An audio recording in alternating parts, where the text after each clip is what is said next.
Hoy empezamos hablando de temas cardíacos, una faceta de la salud de nuestra mascota que en la medida que aumenta el tiempo promedio de vida, que aumenta la consulta y sobre todo la capacidad de diagnóstico y tratamiento por parte de la medicina veterinaria, nos van dejando ver con claridad cuáles son las razas predisponentes, como el boxer, por citar la más emblemática quizá.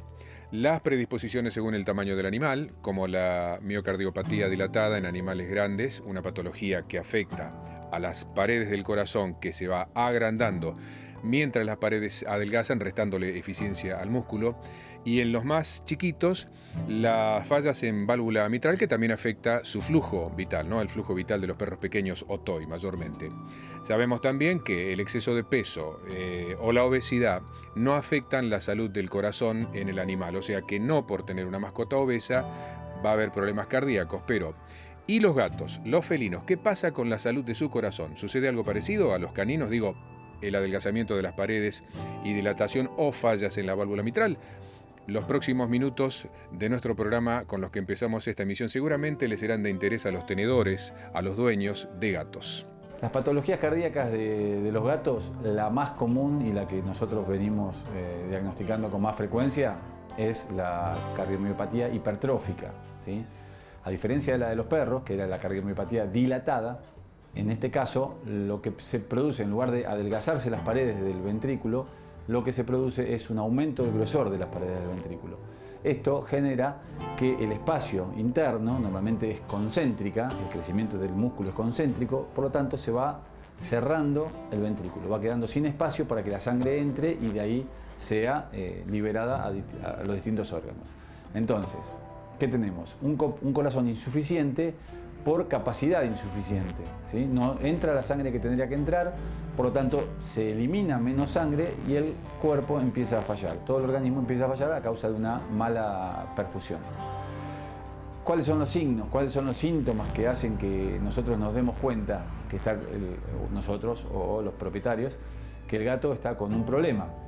El primer punto es la casualidad. Normalmente un animal que viene a vacunarse, lo ocultamos y encontramos un soplo o una arritmia. Son las dos cosas que en un gato ya nos están indicando que las cosas no están bien, a nivel cardíaco hablando, ¿no? Principalmente. Ese es en primera instancia, como les digo, la casualidad, porque viene a consulta para una vacuna y encontramos eso. La otra forma en la cual los propietarios vienen a consulta por algo que está pasando al gato y no saben qué es, la mayoría de las veces es por una parálisis del tren posterior. ¿Qué tiene que ver el tren posterior con el corazón? Bueno, al haber una falla en la eliminación o en el vaciamiento del ventrículo, normalmente tenemos un crecimiento también o un problema a nivel de la aurícula donde se empiezan a formar trombos. Esos trombos viajan por la circulación y terminan, en la mayoría de los casos, impactando o fijándose en la bifurcación que hace la aorta a nivel lumbar, ¿sí?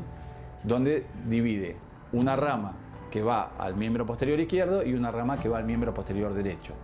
Cuando el trombo se instala en esa zona, impide la irrigación, de ahí para abajo impide la irrigación de todo. Normalmente, si es bilateral, porque a veces es bilateral, se pone como una silla de montar, se dice, y tapa las dos arterias que alimentan a los miembros, en ese caso tenemos parálisis total. Pero puede pasar que sea unilateral, que el trombo normalmente se desvíe hacia una u otra arteria, derecha o izquierda. Entonces tenemos parálisis de ese miembro. Lo que llama la atención a los propietarios es que el animal lo encuentran paralítico o con una pata dormida y el gato no salió a la calle, es un gato que normalmente está dentro de la casa. Entonces llama mucho la atención porque si no hubo un golpe, no hubo nada, ¿qué produjo la lesión en la columna? Que es lo que se piensa en primera instancia. Normalmente lo que nosotros empezamos a ver primero es dolor a nivel del miembro o de los dos miembros, ¿sí? Un dolor fuerte, intenso al principio.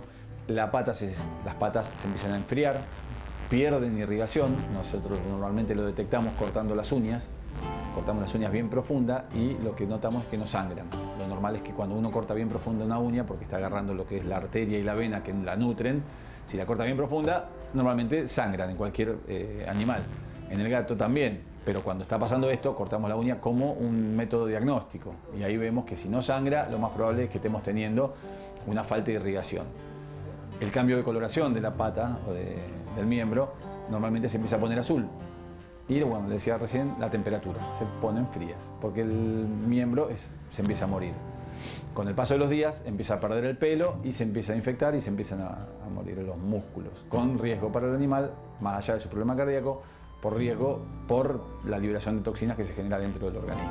Esta patología se encuentra en cualquier gato, pero hay una predisposición, ¿sí? Muchas veces familiar, o sea, hereditaria. ¿Cómo no? Normalmente la aparición de esto no es dentro del periodo que nosotros consideramos como enfermedad congénita. Generalmente aparece a más allá de los 4 años. Entonces se considera una patología adquirida a causa de esto. Normalmente hay razas predispuestas. El Maine Coon es un gato, una raza muy grande, que tiene una predisposición alta a los problemas cardíacos, por ejemplo, ¿sí? Igual la mayoría, acá en Argentina, la mayor parte de los gatos, o por lo menos acá en Neuquén, la mayor parte de los gatos no son de una raza definida, son animales mestizos, son cruza, entonces no podemos hablar de una predisposición racial acá. En otros países donde ya está mucho más sectorizado, donde hay gente que cría Maine Coon, hay gente que cría los gatos, los siameses y demás, entonces ahí se puede hablar de una predisposición racial. Acá no tenemos esa condición todavía.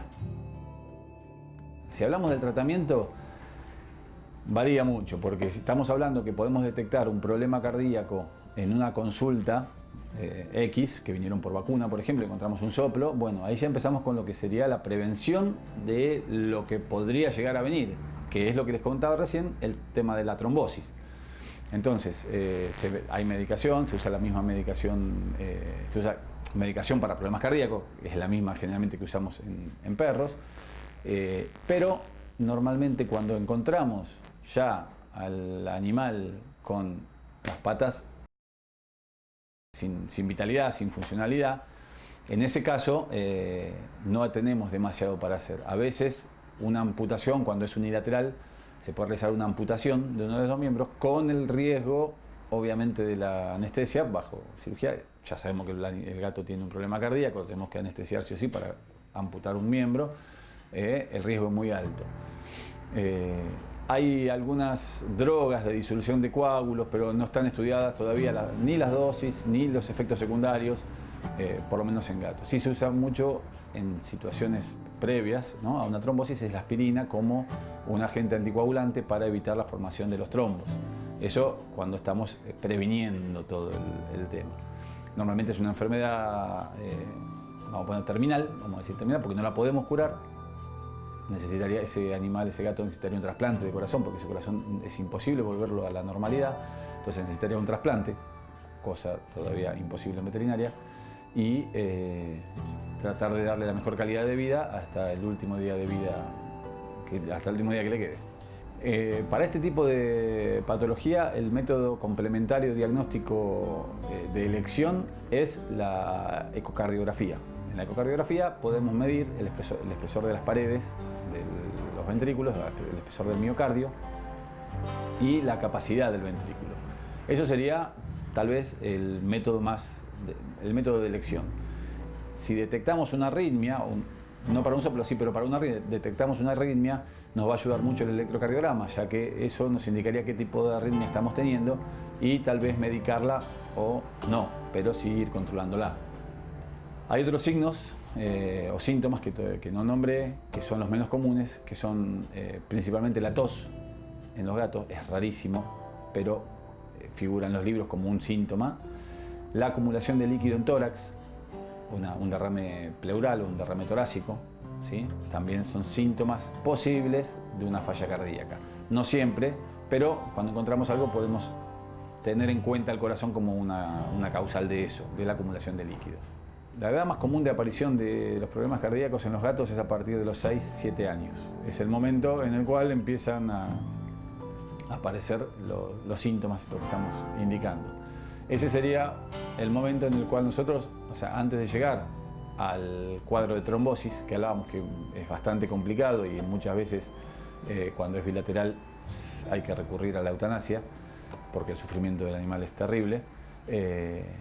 Salvo para evitar eso, o sea, la edad de prevención o la edad de inicio de estudios sobre el corazón, o por lo menos mínimamente las auscultaciones, debería ser mínimamente a partir de los 6-7 años.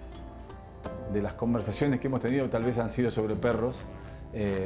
Siempre pasa eso, ¿por qué? Porque es la mayor cantidad de pacientes que tenemos, y los gatos normalmente ocupan, en cantidad y en número, ocupan un segundo plano todavía, ¿sí? Es una especie, digamos, que se está adoptando mucho más como mascota, entonces estamos viendo cada vez más, a razón de que llegan más pacientes, estamos viendo cada vez más patologías cardíacas en esta especie.